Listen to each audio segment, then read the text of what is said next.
Você já deve ter ouvido dizer que quando você tem uma hernia de disco, a sua dor vem por causa que o disco toca a raiz. É isso que você já ouviu dizer? Eu também já ouvi muito sobre isso, mas eu quero te contar que nem sempre é assim. Sabe por quê? Muitos pacientes chegam no consultório e me contam que quando eles ficam muitas horas sentados assim como eu estou, essa dor piora.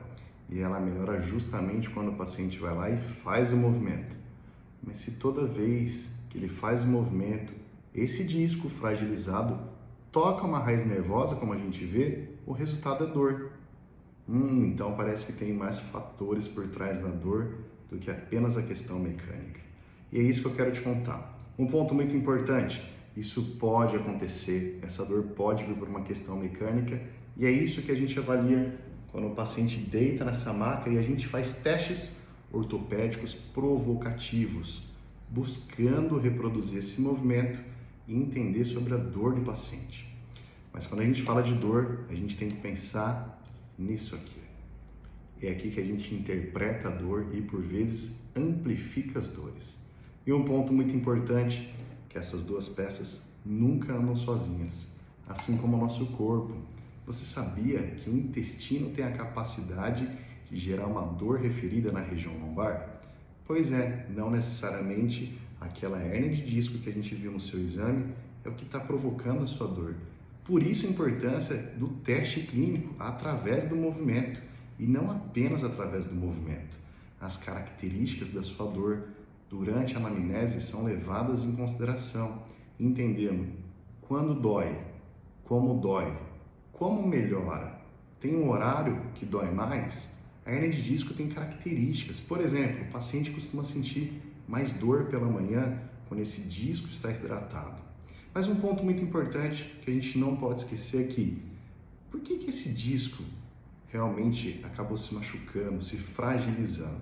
Houve um trauma, um acidente? Por vezes isso acontece. O paciente caiu do cavalo, teve um acidente de carro, sofreu uma queda. Quando isso acontece, realmente, por vezes, o movimento pode até ser contraindicado durante um período. Não é para o resto da vida, não. A gente trata através do movimento. Mas por vezes não é isso que acontece. O paciente estava bem hoje, amanhã ele foi piorando, e ele começa a ter um medo do movimento, né? Vou me mexer, vou piorar, o que eu posso fazer? Só de espirrar dói, só de tossir dói. Tudo isso pode acontecer sim, e por vezes em função de um processo inflamatório que agrava esses sintomas, e não apenas por causa do movimento. Lembra daquela história que o paciente se mexe e melhora, fica sentado e piora? E muitas vezes o processo inflamatório não está só nessa região, ele também está nessa região. Mas como assim? Você já ouviu falar de neuroinflamação? Vou te contar alguns dos fatores de risco que podem estar por trás de uma neuroinflamação e até mesmo mantendo essa inflamação descontrolada e desgovernada.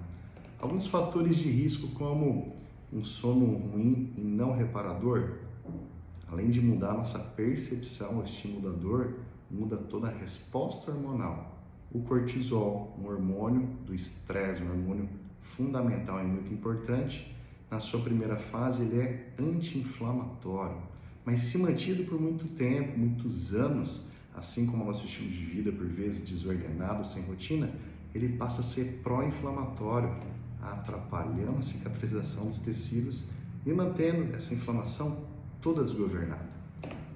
Mas existem muitos fatores além.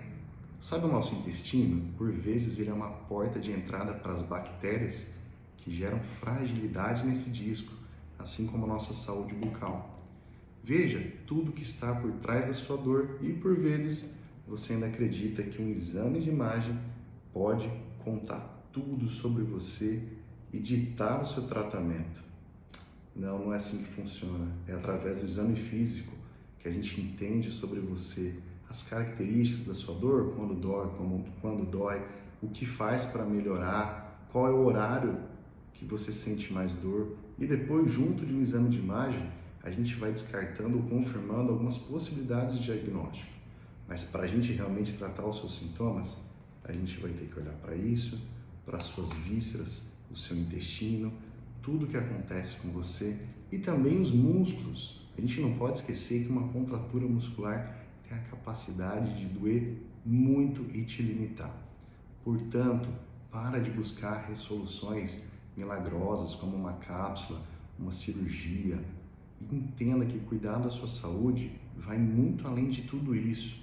Tem uma relação com olhar para você, olhar para o que realmente importa. Sabe o que importa? A sua produtividade, a sua energia, os seus exames são apenas uma pequena fração de você. Quando a gente quer realmente resolver o que está por trás do seu sintoma, a gente precisa entender da fisiologia, do funcionamento do seu corpo e das suas necessidades. Eu estou aqui para ajudar vocês, eu espero que esse vídeo faça sentido para que você realmente consiga entender o que está por trás de uma hernia de disco ou de qualquer diagnóstico